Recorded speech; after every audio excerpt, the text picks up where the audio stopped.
ഒരാൾക്ക് നോമ്പ് പരിപൂർണമാകണമെങ്കിൽ ഇമാം ഗസാലി റളിയല്ലാഹു അൻഹു അവിടുത്തെ വിശ്വപ്രസിദ്ധമായ മാസ്റ്റർ പീസായ കിതാബ് ഇഹ്യാ ഉലൂമുദ്ദീനിൽ 6 കാര്യങ്ങൾ പറയുന്നുണ്ട്. നോമ്പ് പരിപൂർണമാകണം, നോമ്പിലൊരു വീഴ്ചയുമില്ലാതെ അതിനെ തമാം കിട്ടണമെങ്കിൽ, അതിനെ കമാലിയത്ത് കിട്ടണമെങ്കിൽ 6 കാര്യങ്ങൾ കൂടെ ശ്രദ്ധിക്കാനുണ്ട്. ഏതാണ് 6 കാര്യങ്ങൾ? അവിടെ നിന്ന് എണ്ണി പറയുന്നുള്ള അവ്വലു ഖദ്ദുൽ ബസരി വഖഫുഹു അനിൽ ഇത്തിസാഇ ഫി النظر ഇലാ കുല്ലി മാ യുദമ്മു വയുക്റഹു വഇലാ കുല്ലി മാ യുശ്ഗിലുൽ ഖൽബ വയുൽഹി അൻ ദിക്രില്ലാഹി അസ്സ വജല്ല. ഹറാമായ കാര്യങ്ങളിലേക്ക് നോക്കണ്ട തൊട്ട് അവൻ്റെ കണ്ണിനെ സംരക്ഷിക്കണം. ഹറാമായ കാര്യങ്ങളിലേക്ക് അവൻ്റെ കണ്ണ് പതിയെണ്ണ തൊട്ട് സംരക്ഷിക്കേണ്ടതുണ്ട്. അതുപോലെ തന്നെ അല്ലാഹുവിൻ്റെ സ്മരണയെ തൊട്ട് മാറ്റി നിർത്തുന്ന പ്രവർത്തനങ്ങളെ തൊട്ട്, പ്രവണതകളെ തൊട്ട് അവൻ അതാ കണ്ണിനെ സംരക്ഷിക്കേണ്ടതുണ്ട്. ഹറാമായ നോട്ടം വേണ്ട.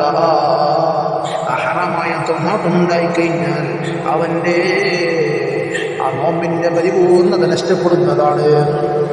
അസാനി രണ്ടാമത് പറഞ്ഞത് ഹിഫ്ദുൽ ലിസാൻ, അവനെ സംരക്ഷിക്കണം. കളവ് പറയുന്ന തൊട്ട്, ഗീബത്ത്, നമീമത്ത്, അതാ മറ്റുള്ള മോശമായ എല്ലാ കാര്യങ്ങളെ തൊട്ടും, തർക്കത്തിലേർപ്പെടുന്ന തൊട്ടും, വൈരാഗ്യത്തെ തൊട്ടും, എല്ലാ ദുഷിച്ച ആ പ്രവർത്തനങ്ങളെ തൊട്ട്, ദുഷിച്ച വാക്കുകളെ തൊട്ട് അവൻ്റെ അതാ നാവിനെ സംരക്ഷിക്കേണ്ടതുണ്ട്.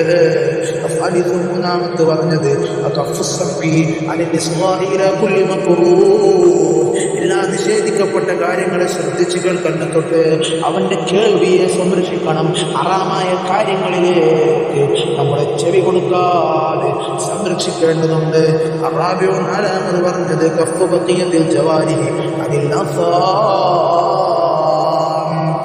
മറ്റുള്ള എല്ലാ തെറ്റുകുറ്റങ്ങളെ തൊട്ട് അവയവങ്ങളെ അവനെന്താക്കണം? സംരക്ഷിക്കണം. കയ്യത ഹറാമായ കാര്യങ്ങളിലേക്ക് കൈസ്പർശിക്കുന്ന തൊട്ട്, ഹറാമായ കാര്യങ്ങളിലേക്ക്, പ്രവർത്തനങ്ങളിലേക്ക് കാല് നടക്കുന്ന തൊട്ട് എല്ലാത്തിനെ തൊട്ടും സംരക്ഷിക്കണം. ദേശം പറയുന്നു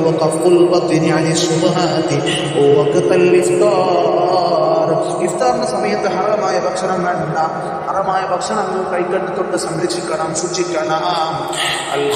അഞ്ചാമത് പറഞ്ഞത് അല്ലാ യസ്തക്സിറ മിന ത്വആമിൽ ഹലാലി വഖ്തൽ ഇഫ്താരി ബിഹൈസി യംതലി ജൗഫുഹു. ഭക്ഷണം ഹലാലാണെങ്കിലും അമിതമായി ഭക്ഷിക്കുന്ന തൊട്ട് അവൻ സംരക്ഷിക്കണം. അധികമായി ഭക്ഷിക്കലിനെ ഒഴിവാക്കണം.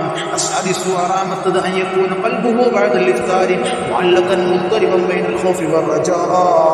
ഞാനതാ രാവിലെ മുതൽ വൈകുന്നേരം വരെ പട്ടിണി ഇരുന്നു, ഭക്ഷണം കഴിച്ചിട്ടില്ല, പാനീയം കുടിച്ചിട്ടില്ല, ഒന്നും കുടിക്കാതെ കഴിക്കാതെ അല്ലാഹുവിന് വേണ്ടിയതാ ചുട്ടുകൊള്ളുന്ന വെയിലത്ത് അവിടുന്ന് നാം എല്ലാം സഹിച്ചുകൊണ്ട് അല്ലാഹുവിന് നോമ്പെടുത്തിട്ടുണ്ട്. പക്ഷേ ഈ നോമ്പ് അല്ലാഹു തആല സ്വീകരിച്ചിട്ടുണ്ടോ? എന്നിൽ നിന്ന് അല്ലാഹു കബൂൽ ചെയ്തിട്ടുണ്ടോ എന്നൊരു പേടി, എന്നൊരു ഭയം നമ്മുടെ മനസ്സിലുണ്ടാകണം.